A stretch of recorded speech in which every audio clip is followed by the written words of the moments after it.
Bismillah, Assalamualaikum warahmatullahi wabarakatuh. Pada kesempatan kali ini saya akan menjelaskan sedikit tentang konfigurasi OSPF area 0 atau area backbone. Nah, jadi apa sih OSPF ini? OSPF ini adalah protokol routing di dalam protokol dynamic routing, yaitu OSPF adalah panjangan dari OSPF ini adalah Open Shortest Path First. Jadi protokol routing ini akan memilih jalur terbaik dan jalur terdekat untuk mencapai tujuan. Nah, OSPF ini protokolnya adalah link state, yaitu dia dapat menjaga, merubah, dan mengantisipasi jika ada kesalahan dalam routing ini. Dan dia memiliki algoritma Dijkstra, yaitu pemilihan jalur terdekat untuk nyampai ke tujuan. Ya, yang akan saya bahas di sini adalah OSPF area 0 atau area backbone, yang mana semua device berada dalam satu area. Nah, langsung aja kita ke konfigurasinya. Nah, pertama-tama yang perlu kita perhatikan saat konfigurasi routing adalah IP address-nya dan gateway dan interface. Pertama kita setting dari PC1 dulu, IP address-nya sesuai pada topologi. Kita namakan dulu agar memudahkan kita dalam konfigurasi PC1. Lalu IP-nya samakan seperti topologi. Ikuti saya saja ya. S24 172 16. PC1 udah. Nah, beres. Gas PC2. Set PC name untuk membedakan dari satu PC ke PC lainnya ya, agar memudahkan aja ini kasih identity ini. IP 172.16.20.2/24 172.16.20.1 gateway-nya. Tambahkan IP address dan gateway-nya. Gateway adalah IP router yang terhubung ke PC kita ini ya. Lalu lanjut ke PC3. Sama seperti sebelumnya. Namakan setiap PC-nya PC 3 IP 30.2/24.72.16.30.1. Dah. Lanjut ke PC 4. Namakan PC-nya PC 4. Lalu IP-nya sesuai pada topologi 40 berarti ya. 123 10.1. Nah, udah semua ya. Nah, kita bisa mengeceknya dengan cara ketikan show IP. Nah, ini adalah IP dari PC1.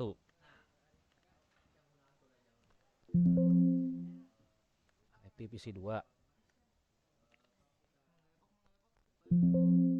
IP PC3. Nah,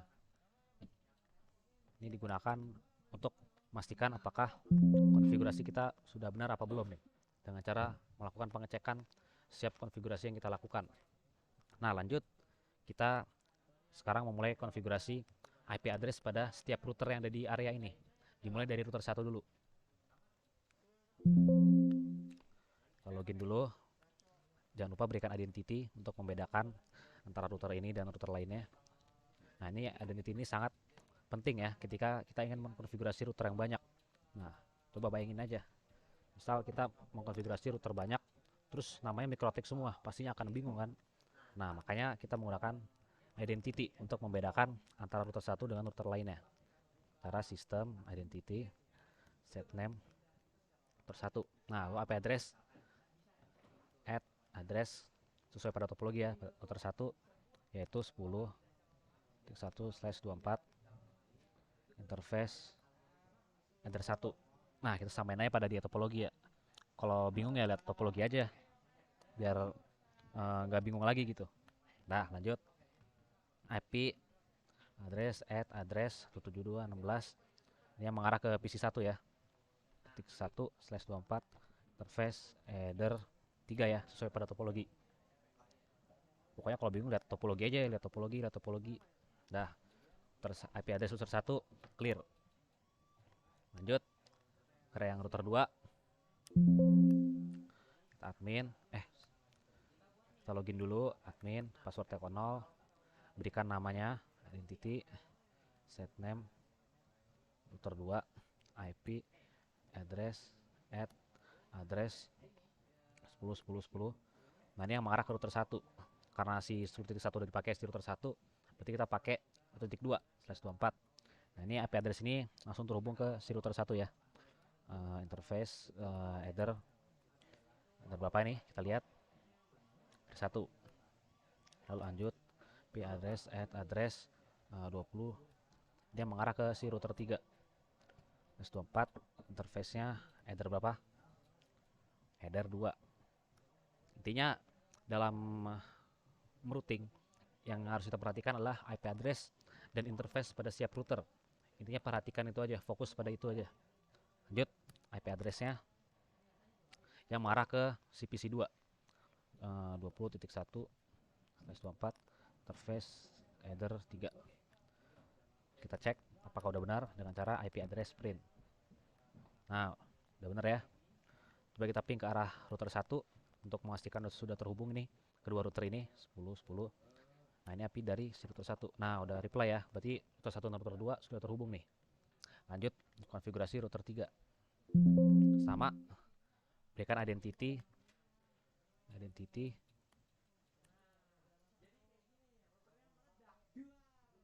Lalu berikan IP address sesuai pada topologi ya. Add address 20.20.2/24 interface header 1 sesuai pada topologi. IP address add address berarti yang mengarah ke router 4 nih. Kita bikin network 30.30.30. Interface-nya header 2. Ya kan benar header 2. Ini header 2 nih. Lalu bikin yang ke arah ke jaringan dari CPC 3 yaitu 72.16.30.1/24 interface header 3. Nah, kita coba print IP address print. Nah, udah bener ya. Header 1 20, header 1 20 ya, header 2 30.30, header 3 172.16.30.1. Nah, sekarang kita ping ke arah PC ke arah router 2 nih. Kan kita udah bikin IP address ya kan, udah samakan ranknya 2020. Harusnya ini udah terhubung nih antara router 3 dan router 2. Kita coba ping ke arah IP address si interface header 2 dari si router 2 yaitu 2020. Nah, udah terhubung nih. Jadi router 2 dan router 3 sudah terhubung. Lanjut ke router yang 4.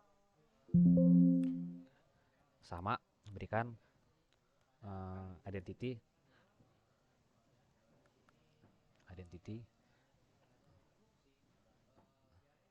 4.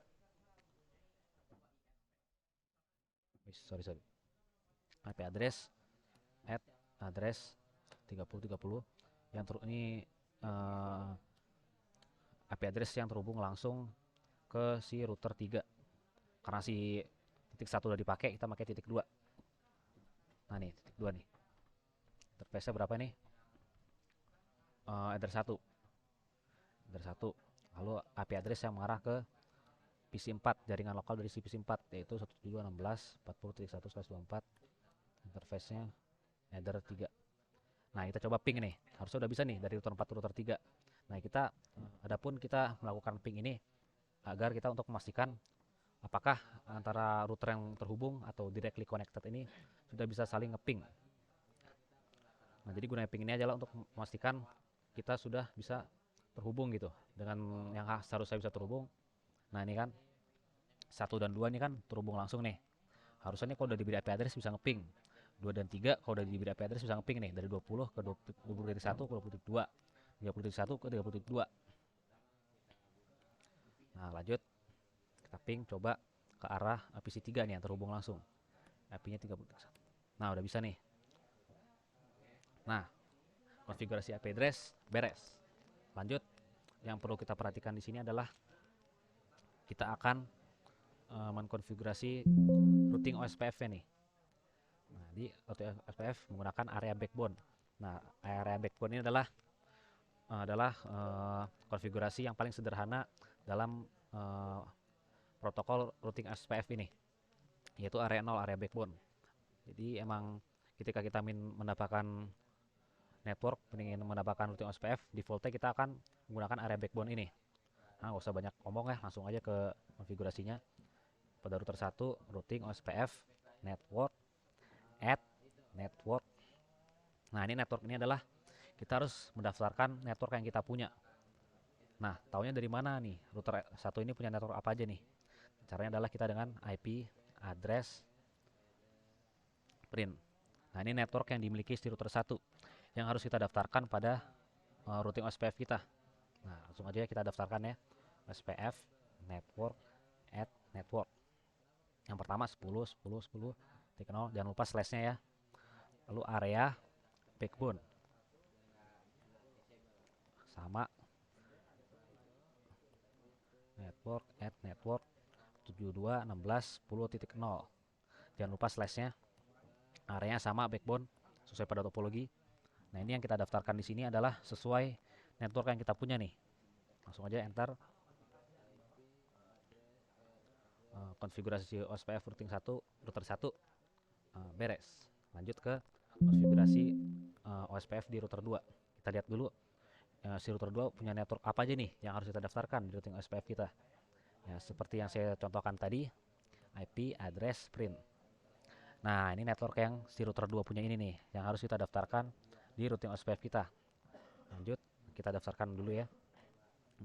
Routing OSPF network add network 10.10.10.0/24 area backbone routing OSPF network add network 20.20.20.0/4 area backbone network add network.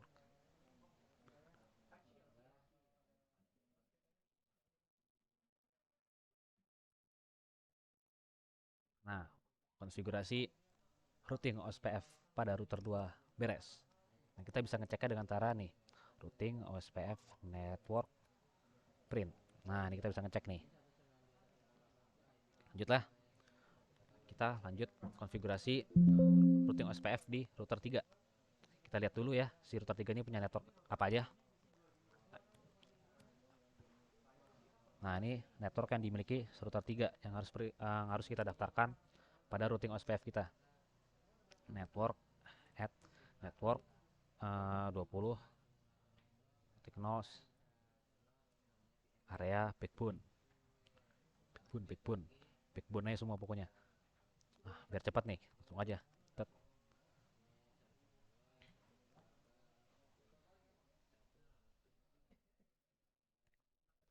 Daftarkan IP jaringan lokal kita 16.30.0.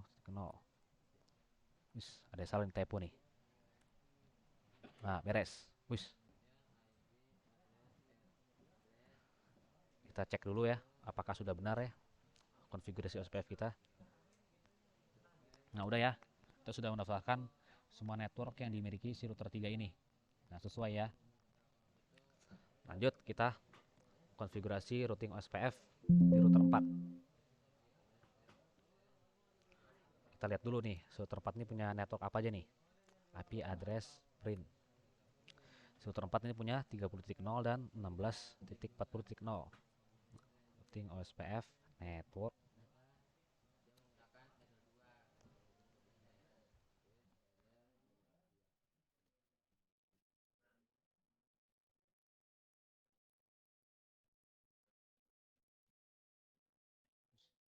network 72.16.40.0/24 area backbone. Nah nih, kita cek dulu ya apakah sudah benar. Network print. Nah, udah benar ya. Nah, kita kan harusnya nih kita sudah bisa kita sudah menghubungkan, sudah mengkonfigurasi routing OSPF pada setiap router pada topologi nih. Harusnya dengan mengkonfigurasi seperti tadi semua jaringan kita sudah bisa terhubung menggunakan routing OSPF ini. Nah, untuk gimana sih cara ngeceknya apakah kita routing OSPF kita sudah berjalan atau belum? Nah, dengan cara kita melihat IP root table nih. Jadi kita melihat routing table-nya untuk melihat apakah OSPF sudah berjalan atau belum. IP route print. Nah, OSPF itu jadi akan terbentuk routingnya secara dinamik dan memiliki flag ADO nih, aktif dynamic OSPF. Nah, ini dari IP route dari routing table dari si router 1 nih. Ada ke tujuan 20.0, 30.0, 16, 20.0, 30.0, 40.0. Nah, ini harusnya udah semua nih. Semua network sudah berada di router 1 ini. Jadi harusnya router 1 ketika mau ngeping ke semua network ini, yaitu semua network yang berada dalam topologi, harusnya sudah bisa. Nah, kita coba aja nih. Ping misalnya ke arah router 4. IP-nya kan 30 titik berapa tuh? 30.2 nih. Nah, udah bisa. Soalnya sudah dikonfigurasi OSPF. Nah, jadi kita di OSPF ini hanya perlu mendaftarkan network dari router tersebut. Nantinya router tersebut akan saling berkenalan nih dengan router yang terhubung langsung. Nah, yang namanya disebut dengan neckbore, router yang terhubung langsung gitu. Nanti si neckbore itu akan kenalin lagi ke neckbore dia lagi, terus si neckbore itu kenalin lagi ke dia. Makanya terjadi yang namanya routing OSPF, yaitu saling berkenalan. Nah, lanjut aja. Kita coba tes ping ya dari PC1 ke PC4. Jadi BTW OSPF kita tadi sudah selesai ya. Dari yang kita konfigurasi routing OSPF, ketika kita sudah mendaftarkan semua networknya dan sudah bisa saling ping, artinya OSPF kita sudah berhasil menggunakan OSPF area backbone ini. Nah, kita adapun ini percobaan ping ini hanya untuk memastikan apakah semuanya sudah terhubung atau belum nih. Kita coba ping dari PC1 ke PC4 ya, yaitu ping 172.16.40.2. Nah, udah bisa nih. Udah reply jadi. Dari PC1 ke PC4 udah bisa. Coba nih kita dari PC4 ke PC1. Ping 172.16. Nah, udah bisa nih. Dari PC1 ke PC4 udah bisa. PC4 ke PC1 bisa. Coba nih, bener nggak nih jalur yang digunakan? Dengan cara kita bisa ketikkan trace route untuk melihat jalur yang digunakan si PC4 ini sehingga bisa nyampe ke PC1. Dia ngelewatin gateway dari mana aja nih. 216.10.2. Jangan lupa P-min P1. Nah, jadi si PC4 ini ketika mau sampai ke PC1 ini menggunakan gateway ini. Nah, ada 172.16.40.1, 30.1, 20.1, 10.1 sampai 10.2 si IP PC ini. Nah, jadi intinya dalam konfigurasi OSPF ini, OSPF area backbone ini sangat simple ya. Yang perlu kita perhatikan adalah IP address, interface-nya, dan network yang si router itu punya. Nah, dari dalam OSPF ini kita hanya perlu mendaftarkan network yang si router itu miliki. Nantinya router akan kenalan sendiri tuh. Kan ada yang namanya neckbore. Neckbore tuh router yang terhubung langsung gitu. Antara router 1 berarti neckbore router 2, router 2 neckbore router 3, router 3 neckbore router 4. Nanti si router 1 ini ketika mau kenalan sama router 3 akan dikenalin sama router 2 ini. Soalnya dia sudah mendaftarkan semua networknya pada router tersebut. Jadi si router 1 ini kok bisa sih ngeping ke arah router 4? Nah, caranya kan kita udah mendaftarkan nih semuanya, sudah terdaftar semua. Nah, jadi dalam sistem OSPF ini si router 2 ini kan udah kenal sama router 1. Router 1 udah kenal sama router 2. Tapi pada dasarnya kan router 1 nggak bisa nih kenalan sama router 3 atau enggak belum kenalan lah. Nah, jadi si router 2 ini bertugas mengenalkan router 3 ini ke router 1. Nah, sedangkan router 3 mengenalkan router 4 ke router 2. Begitupun seterusnya. Jadi intinya sekali lagi yang perlu kita perhatikan adalah network yang router itu miliki, IP address, dan interface-nya. Ya, mungkin sekian dari saya tentang OSPF area 0 backbone ini. Mohon maaf kalau ada salah pengucapan atau salah konfigurasi mungkin. Assalamualaikum warahmatullahi wabarakatuh.